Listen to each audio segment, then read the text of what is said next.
Hello बच्चों, आगे की एक्सरसाइज अपन कंप्लीट करते हैं। क्वेश्चन है आपका, केमिकल रिएक्शन बतानी है हमें। क्लोरोबेंजीन से हमें फिनॉल तक पहुंचना है। बच्चों, अगर आप इसमें नॉर्मल टेम्परेचर पर एक्वस NaOH डालोगे तो सिंपल सी बात है, रिएक्शन नहीं होगी। अब रिएक्शन अगर हमें करवानी है क्लोरोबेंजीन का, अगर क्लोरीन को हटाना है तो हमें क्या करना पड़ेगा, high temperature plus high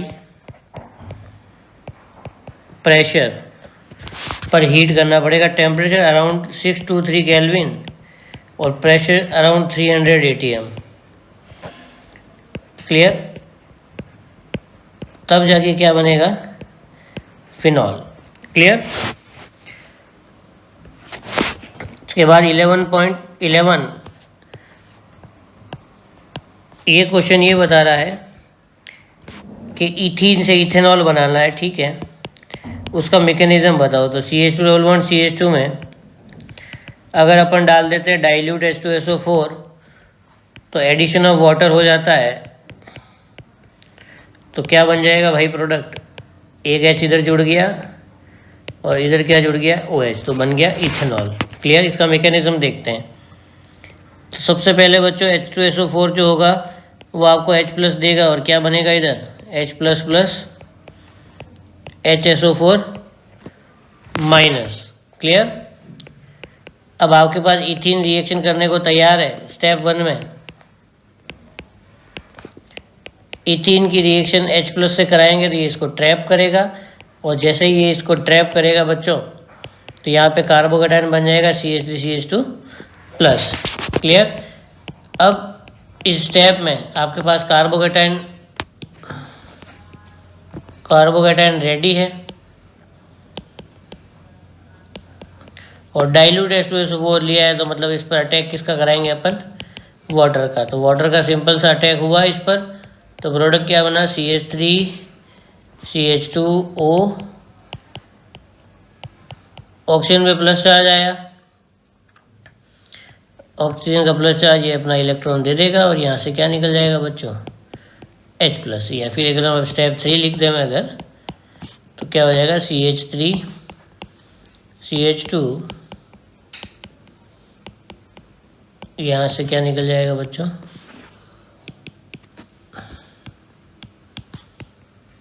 H+ plus CH3CH2OH। ये इसका मैकेनिज्म है, सब्जेक्टिव में आता है ये क्वेश्चन। क्लियर?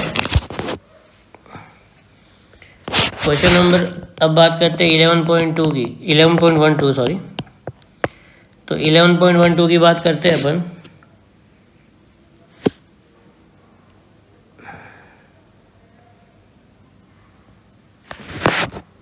आपके पास एक बेंजीन है, बेंजीन की रिएक्शन आपको करवानी है H2SO4 प्लस NaOH से।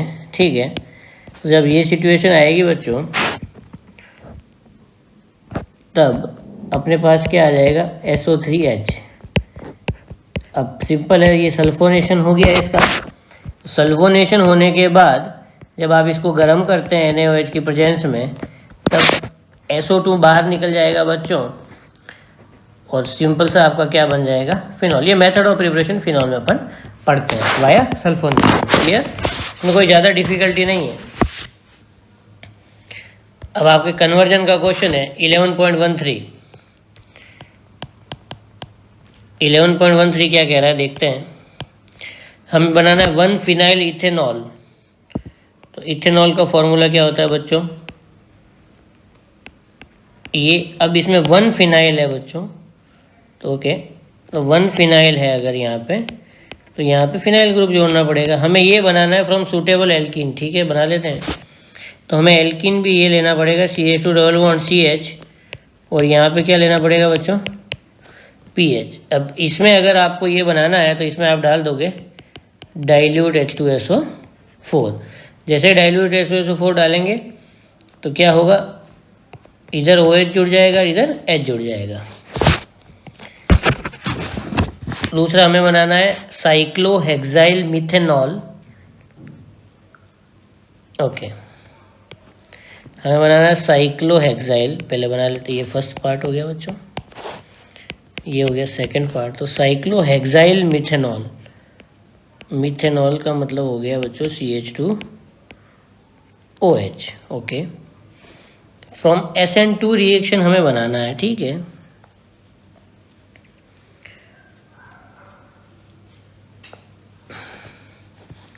इस रिएक्शन को करवाने के लिए आपको क्या करना पड़ेगा, सॉरी रिंग है नहीं, ये CH2Cl है, इसकी रिएक्शन आप एक्वस NaOH से जब करवाएंगे, एक्वस NaOH से करवानी है, याद रखें, जब अपन एक्वस NaOH से करवाएंगे तब SN2 रिएक्शन होगी और Cl की जगह क्या आ जाएगा, OH। Clear. Next question important है, उसमें हमें बनाना है pentane 1 all for using alkyl halide. तो बच्चों एल्काइल हैलाइड बनाना है, पहले एल्काइल हैलाइड बना लो, ये हमने बनानी है एल्काइल हैलाइड। अब इससे हमें बनाना है, तो इसमें डाल दीजिए आप एक्वस NaOH। बेस्ट रिएजेंट है हेलोजन को रिप्लेस करने का, वो है आपका कौन, एक्वस NaOH। क्लियर। ये हमेशा इसका एक ही काम रहेगा, हेलोजन को हटाएगा और उसकी जगह कौन लाएगा, OH। क्लियर। क्वेश्चन नंबर 11.14, इस पे आपको ऑब्जेक्टिव क्वेश्चन पहले बता देता हूँ कैसा बनेगा। इस पे क्वेश्चन ऐसा बनता है, एसिडिटी कंपेयर करनी है, तो एसिडिटी का हमेशा ध्यान रखें, phenol is more acidic then ethanol या फिर कोई भी अल्कोहल। ओके, एसिडिटी ऑर्डर कुछ इस प्रकार होता है, सबसे ज़्यादा एसिडिक कौन होता है, फिनॉल, उसके बाद कौन होता है, अल्कोहल। क्लियर।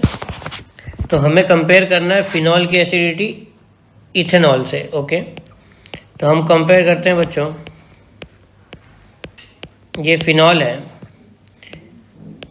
ये H+ देने के बाद कन्वर्ट होगा किस में, फिनॉक्साइड आयन में, और अल्कोहल किस में कन्वर्ट होगा भाई, एल्कोक्साइड आयन में।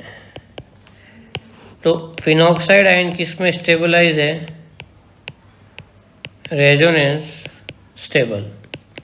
तो रेजोनेंस स्टेबल फिनॉक्साइड आयन होने की वजह से ये जल्दी H+ लूज करेगा, और जल्दी H+ लूज करेगा तो ज़्यादा एसिडिक होगा।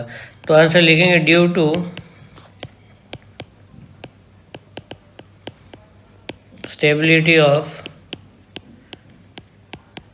Phenoxide ion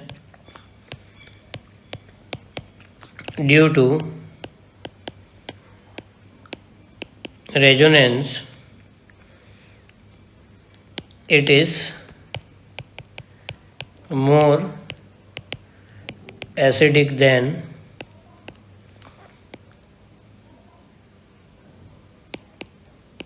alcohol.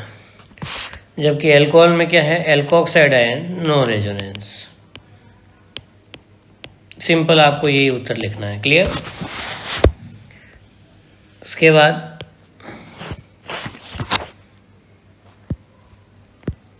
11.15, इसमें एसिडिटी ऑर्डर पूछा है, तो पूछा orthonitrophenol is more acidic then. Okay, तो सबसे पहले बच्चों ऑर्थोनाइट्रोफिनॉल बना लेते हैं। ये ऑर्थोनाइट्रोफिनॉल है और ये कौन है, ऑर्थो मिथॉक्सीफिनॉल। ओके, इसके पास लोन पेयर है तो इसका लग रहा है +M और इधर लग रहा है -M। हम जानते हैं कि इलेक्ट्रॉन विड्रॉइंग ग्रुप फिनॉल की एसिडिटी को क्या करते हैं,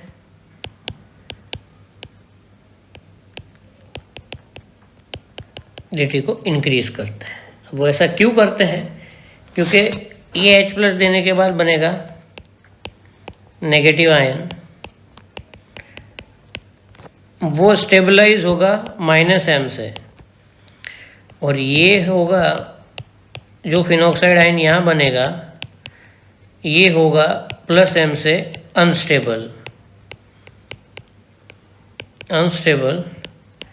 ड्यू टू प्लस एम, और ये होगा stable due to minus M. तो कौन ज़्यादा एसिडिक हुआ भाई? ऑर्थोनाइट्रोफिनॉल। क्लियर?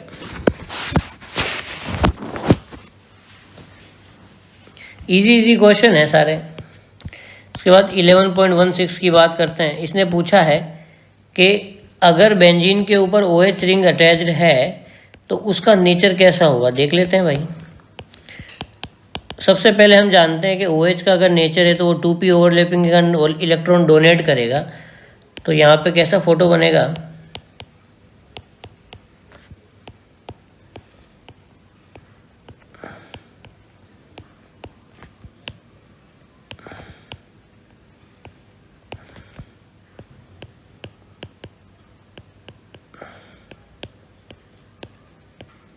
यहाँ पे माइनस आ जाएगा और ये हो जाएगा।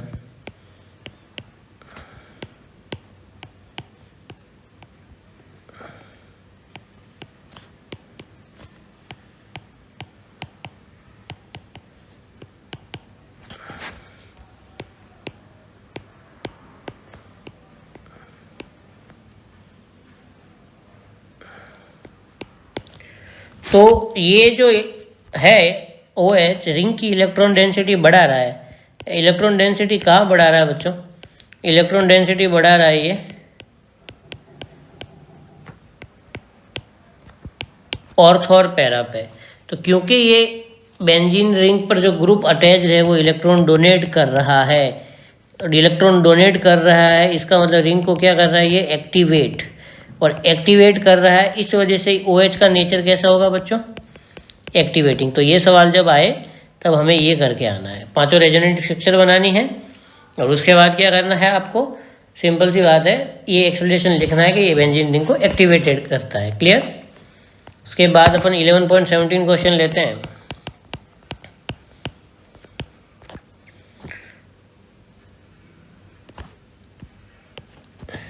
प्रोपेन 1-ऑल का ऑक्सीडेशन करना है, ठीक है।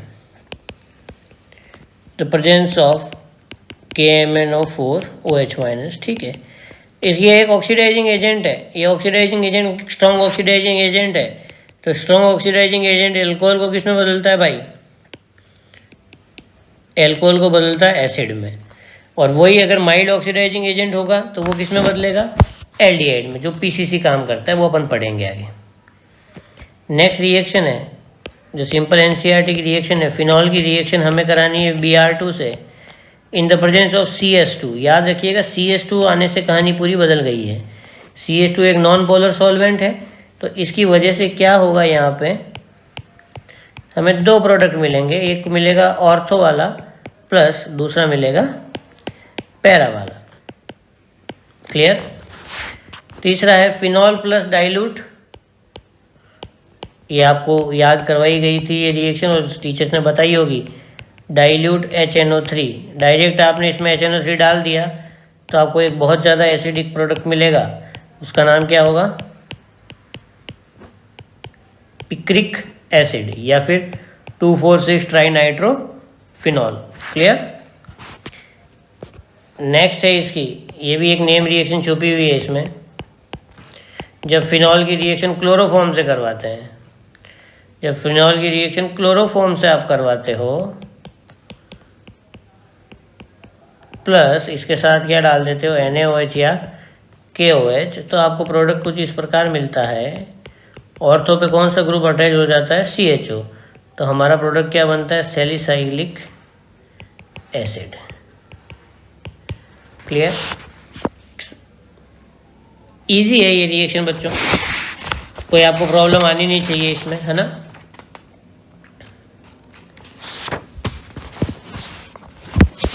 इलेवन 11.17 तक है। क्लियर? इसके बाद बात करते हैं अपन 11.18। ये सारी नेम रिएक्शन है, इजी है। इसने पहली बताइए कॉल्वेज रिएक्शन। कॉल्वेज रिएक्शन में क्या होता है? फिनॉल की रिएक्शन आप CO2 प्लस NaOH से जब अगर करते हैं तो बच्चों हमें प्रोडक्ट मिलता है सैलिसिलिक एसिड।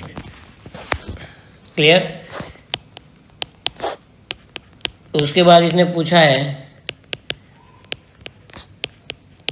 राइमल्टीमैन, जिसको अभी डिस्कस किया ही था जस्ट। Next Williamson. अब विलियमसन जो रिएक्शन है बच्चों वो अपन ने पिछले चैप्टर में पढ़ी थी, तो इसमें यहाँ पे इसको रिवीजन कर लेते हैं। जब हैलाइड की रिएक्शन एल्कोक्साइड से करवाते हैं तब NaCl निकलता है और प्रोडक्ट क्या बनता है बच्चों, ईथर। इसी को बोलते हैं विलियमसन सिंथेसिस। क्लियर। और दूसरा पूछा है इसने explain the unsymmetrical ether. Unsymmetrical ether क्या होता है, जैसे ये O के लेफ्ट बाजू में कौन है, इथाइल, और राइट बाजू में कौन है, मिथाइल। तो इसका जो नाम लिखा जाएगा वो इस प्रकार लिखा जाएगा, इथाइल, कॉमन नेम की बात कर रहा हूँ मैं, इथाइल मिथाइल ईथर। इसको बोलते हैं अनसिमेट्रिकल ईथर। क्लियर।